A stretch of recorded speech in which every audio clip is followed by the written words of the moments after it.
Assalamualaikum warahmatullahi wabarakatuh. Bismillahirrahmanirrahim. Alhamdulillah rabbil alamin. Wassalatu wassalamu ala asyrafil anbiya'i wal mursalin wa ala alihi wa sahbihi ajma'in. Salam sejahtera, salam kasih. Salam IPGM KTHO kelas pertama 2025.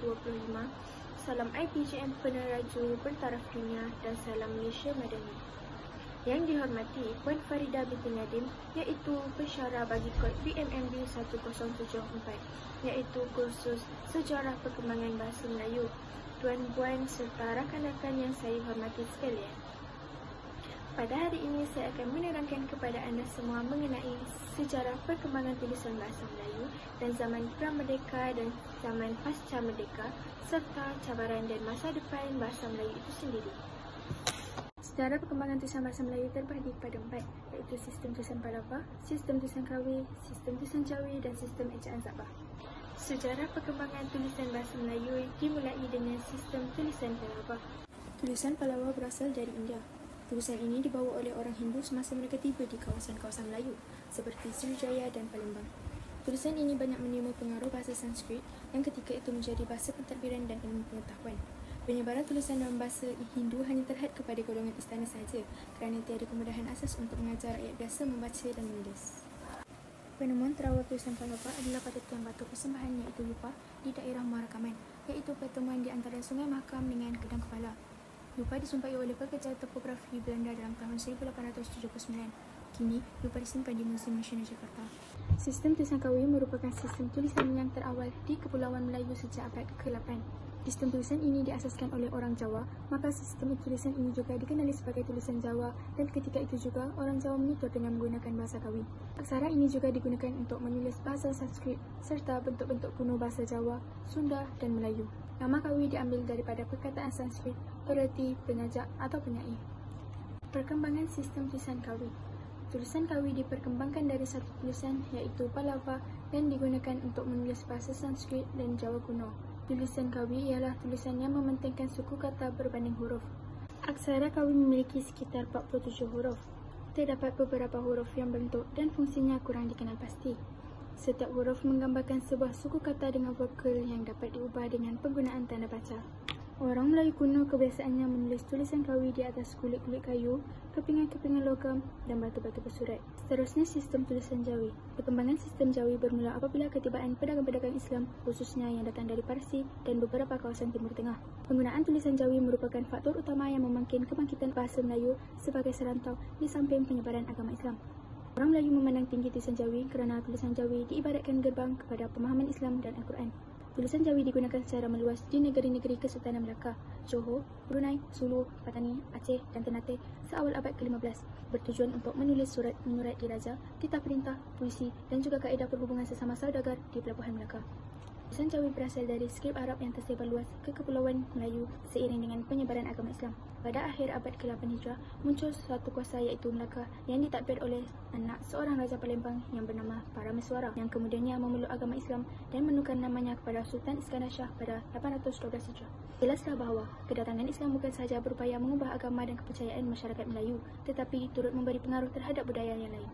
Sistem ejaan Sabah merupakan sistem ejaan bumi Melayu pertama yang disusun oleh Pendeta Sabah pada tahun 1933 sebelum Perang Dunia Kedua. Sistem ini diperkenalkan untuk memperbaiki kelemahan sistem ejaan Wilkinson dan menjadi sistem ejaan bumi paling terkenal sebelum sistem ejaan baharu. Sistem ejaan Sabah digunakan sebagai sistem ejaan rasmi di Malaysia hingga tahun 1950-an. Sistem ejaan ini telah dihasilkan di Maktab Perguruan Sultan Idris. Antara buku-buku yang menggunakan ejaan ini ialah Buku Ilmu Bahasa Melayu Penggal 1 1926, Pelita Bahasa Melayu Penggal 1 1941, Daftar Ejaan Jawi Rumi 1949 serta Petua-Petua Ejaan Rumi. Antara ciri-ciri sistem tulisan Sabah adalah tidak menggunakan teori dan teknik linguistik kerana ia hanya melambangkan bunyi-bunyi bahasa Melayu melalui huruf-huruf Rumi yang digunakan dalam sistem ejaan Jawi bahasa Melayu. Terdapat kekurangan huruf Jawi dan Rumi untuk melambangkan bunyi-bunyi yang terdapat dalam bahasa Melayu. Dalam penggunaan partikel pun dalam sistem ejaan mestilah dipisahkan. Contoh, adapun dan ataupun. Peranan Sabah sebagai penggerak atau aktiviti bahasa. Ini dapat kita lihat pada inisiatif yang diambilnya dalam tahun 1924 untuk menubuhkan sebuah badan yang satu daripada objektifnya ialah membantu usaha penyelarasan ejaan Jawi. Beliau juga ikut bersama dalam kumpulan Pakatan Bahasa Johor yang menghasilkan buku Katan 1937. Terusnya sebagai peneroka dan pencipta bahasa atau sistem ejaan secara terperinci berasaskan cerakinan empiris, memberikan rasional bagi setiap aspek dalam sistem yang dicadangkannya itu.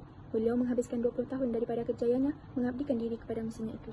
Bahasa Melayu pra-merdeka merujuk kepada sejarah perkembangan bahasa Melayu sebelum tanah Melayu mencapai kemerdekaan pada 31 Ogos 1957.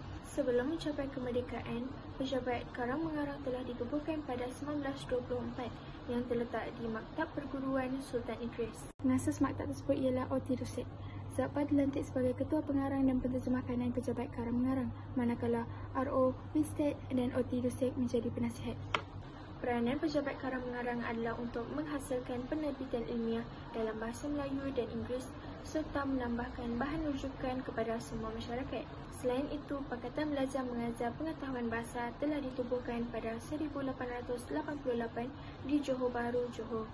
Pakatan ini diasaskan oleh Datuk Seri Ahmadi Raja Abdul Rahman Andak dan Datuk Muhammad Ibrahim Mushi. Pada akhir abad ke-19, kegiatan pakatan ini agak kurang mendapat sambutan dan menghadapi masalah kewangan. Pada 14 April 1935, pertubuhan ini diberi gelaran diraja oleh Sultan Johor iaitu Sultan Ibrahim. Nama pertubuhan ini ditukar Pakatan Bahasa Melayu Persuratan Buku Diraja Johor.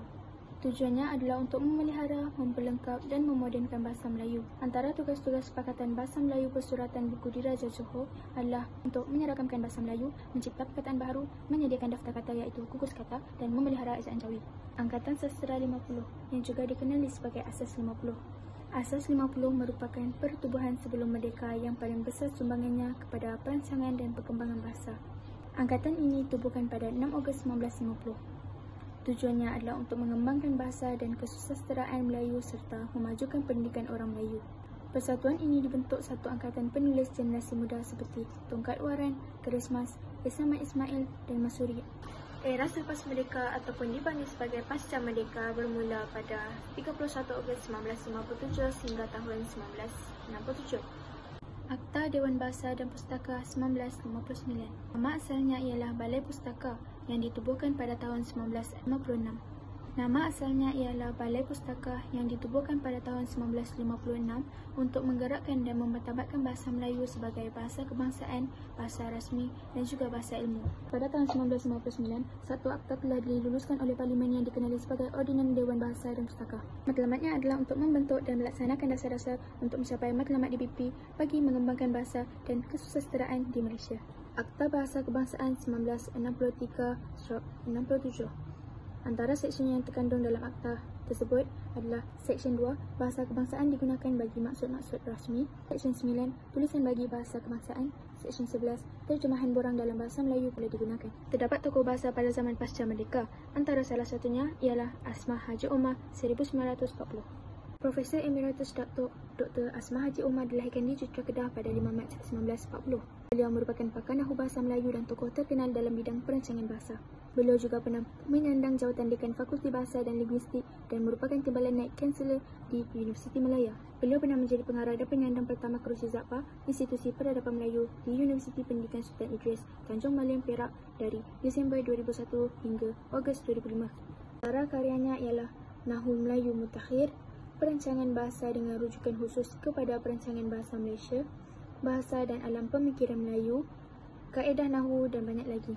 Bahasa Melayu merupakan salah satu bahasa yang kaya dengan sejarah dan budaya, namun ia menghadapi pelbagai cabaran dalam era globalisasi ini.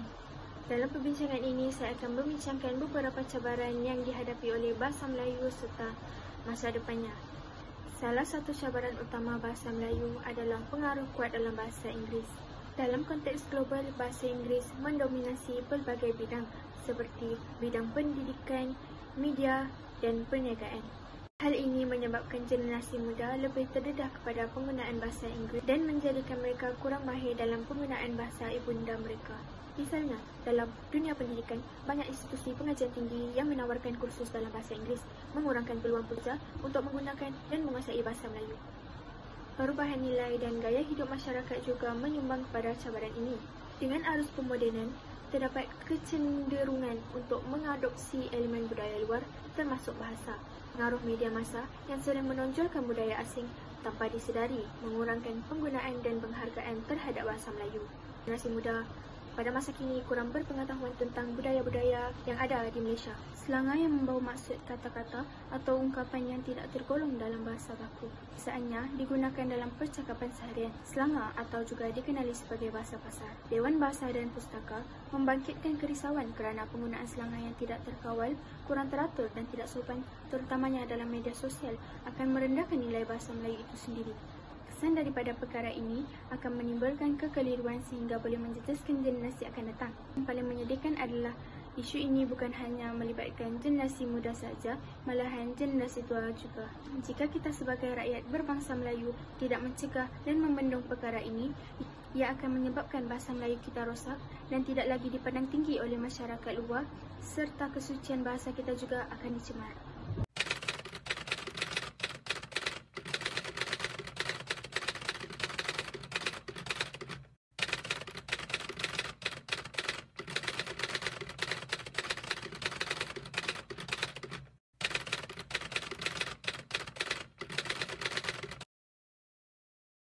Bahasa Melayu penting dalam hidup kita kerana bahasa Melayu merupakan bahasa tanah air dan juga bahasa ibunda kita. Kita perlulah berusaha mempertahankan bahasa Melayu kerana nenek moyang kita telah berjuang dan mempertahankan bahasa Melayu ini sejak dahulu lagi. Dan mereka sanggup bergadai nyawa untuk mempertahankan bahasa Melayu di negara Malaysia ini. Kita sebagai rakyat Malaysia perlulah bertanggungjawab untuk memartabatkan bahasa Melayu dalam kehidupan seharian kita. Jika bukan sekarang, masa depan generasi akan datang akan ketinggalan dan negara kita bakal mudah dijajah oleh negara-negara barat yang menggunakan bahasa lain. Justru kita sebagai rakyat harus bersatu hati dan teguh demi warisan kita. Satu untuk semua, semua untuk satu.